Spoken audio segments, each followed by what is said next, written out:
கடந்த அக்டோபர் 7ஆம் தேதி சென்னை உயர்நீதிமன்ற வாசலில் திருமாவளவனின் கார் ஒரு பைக்கு மீது மோதியதாக நடந்த சம்பவத்தில் பைக்கில் வந்த நபரை சரமாரியாக தாக்கினர் விசிகாவினர்.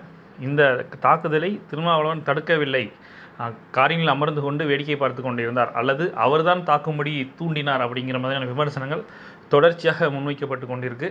இந்த நிலையில் இந்த தாக்குதலை பாஜக ஆர்எஸ்எஸ்காரங்க திட்டமிட்டு நடத்தினாங்க அப்படிங்கிற மாதிரியான ஒரு விமர்சனத்தை திருமாவளவன் சொல்லியிருக்காரு. செய்தி வெளியிட்ட தொலைக்காட்சியும் உள்நோக்கத்துடன் இந்த செய்தியை வெளியிட்டிருக்கு. அதனால் அவங்களையும் விசாரிக்கணும், தாக்குதல் நடத்திய நபரையும் விசாரிக்கணும்னு தமிழ்நாடு அரசுக்கு கோரிக்கை விடுத்திருக்காரு.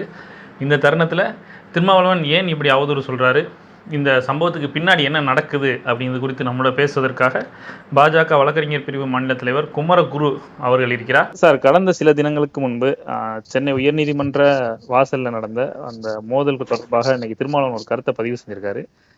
அந்த இடித்த நபர் திட்டமிட்டு இடித்ததாகவும் அவர் ஆர்எஸ்எஸ் இல்லை பாஜகவை சேர்ந்தவர் அப்படிங்கிற மாதிரியான ஒரு குற்றச்சாட்டை வச்சிருக்காரு. தமிழ்நாடு அரசு விசாரிக்கணும், அது மாதிரி அந்த தொலைக்காட்சி மீதும் விமர்சனத்தை வச்சிருக்காரு. எப்படி பாக்குறீங்க சார்? இது ஒரு புதிய ஒரு உத்தி. இது இப்போ புதுசா ஆரம்பிச்சிருக்காங்க எல்லாருமே.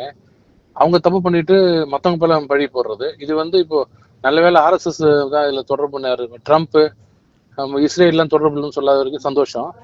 இவரு போய் ஒருத்தர் மேல மோதுறாரா மோதலையோ அது அவங்க பிரச்சனை. இறங்கி ஏன் அடிச்சிங்கன்னு கேக்குறோம். நாங்க திருப்பி சொல்றது இந்த மாத்தி பேச வேண்டாம். திரும்ப நாங்க நேரடியா கேட்ட கேள்வி, உங்ககிட்ட 15-20 பேர் இருக்காங்க, போலீஸ் இருக்கிறாங்க, அவரு ஒரு ஆளா இருக்காரு. யாராவது ஒரு ஆள் இவ்வளவு பெரிய ஒரு கூட்டத்துக்கு எதிர்த்து சண்டை போடுவாரா? அது ஆர்எஸ்எஸ் தூண்டி விட்டு இருந்தா கூட என்ன பண்ணிருப்பாங்கன்னா ஒரு 30 பேர் அங்க போயிருப்பாங்க. பிஜேபியா இருந்தாலும் 30 பேர் போய் தகராறு பண்றதுக்கு போனா தூண்டுதல்னு சொல்லலாம். ஒருத்தர் தனி நபரா அவர் யாருன்னே தெரியாம கேட்கும் போது இவர் முகத்தை பாக்குறாரு. சரி இவரா, சரி வேண்டாம்னு திரும்பி வண்டி எடுக்க போகும்போது பின்னாடி போய் அடி அடிச்சது அவங்க. இது எப்படி இருக்குன்னா, இப்ப பாதிக்கப்பட்டவங்க மேலே வழக்கு போட்டுடணும். இப்ப இந்த திராவிட மாடல் அரசு இது ரொம்ப அழகா இருக்கு. யாரு திருடணும்னு விட்டுருவாங்க, திருடு கொடுத்தாம பாருங்க, பொருளை விட்டாம பாருங்க, அவன் மேல கேஸ போட்டு நீ கொஞ்சம் அஜாக்கிரதையா இருந்துட்டு அதனால உன் மேல கேஸ போட்டுன்னு சொல்ல போறாங்க. இது என்ன வகையான ஒரு ஒரு இதுன்னு தெரியல. அது இன்னொன்னு, அது எப்படி உடனே செய்தி வெளில போட்டவங்க நடவடிக்கை எடுக்கணும்? அப்ப நீங்க இப்போ உங்களோட செய்திகள் எல்லாம் உடனே போடுறாங்களே, அத்தனை பேர் நடவடிக்கை எடுத்துடலாமா? என்னன்னா அவருக்கு என்ன கோவம்னா, அது புரியுது எனக்கு. அவர் ஆதங்கம் என்னன்னா, நாங்க பண்ண இந்த தப்ப வெளியில சொல்லிட்டீங்களே, எங்க ஆளுங்க அத்தனை பேரும் போட்டோவோட முகத்தோட காமிச்சிட்டீங்களே. இப்போ போலீஸுக்கு பெரிய பிரச்சனை. நாங்க கம்ப்ளைண்ட் கொடுக்குறோம், எல்லா வழக்கிலையும் கம்ப்ளைண்ட் கொடுக்குறோம், எடுக்க மாட்டாங்க.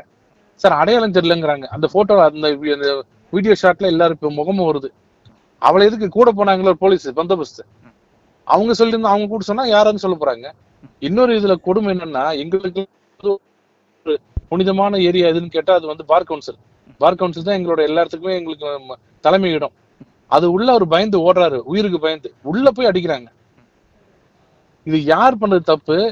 அதை அழகா மடமாத்தி ஆர்எஸ்எஸ் பாஜக இது வன்மையா கண்டிக்கிறோம். அவர் அந்த மாதிரி சொல்லியிருந்தாருன்னா வன்மையா கண்டிக்கிறோம்.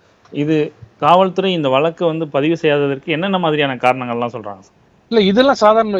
எனக்கு தெரிஞ்சு இந்த அஃபென்ஸ் எல்லாம் பதிய வேண்டிய அவசியம் இல்லைங்க. நமக்கு அவங்களுக்கு என்ன பெரிய பிரச்சனைனா, ட்விட்டர்ல எங்கேயாவது யாராவது போட்டாங்க வச்சுங்க, முதல்வர் பத்தியோ முதல்வர் ஃபேமிலியை பத்தியோ 100 பேர் கொண்ட படை போய் இரவுல போய் நைட்டு எகிரி குச்சி போய் அவர் சங்கிலாம் கட்டி அவரை கைது பண்ணி கூட்டு வரதுக்கு தான் டைம் கரெக்டா இருக்கு.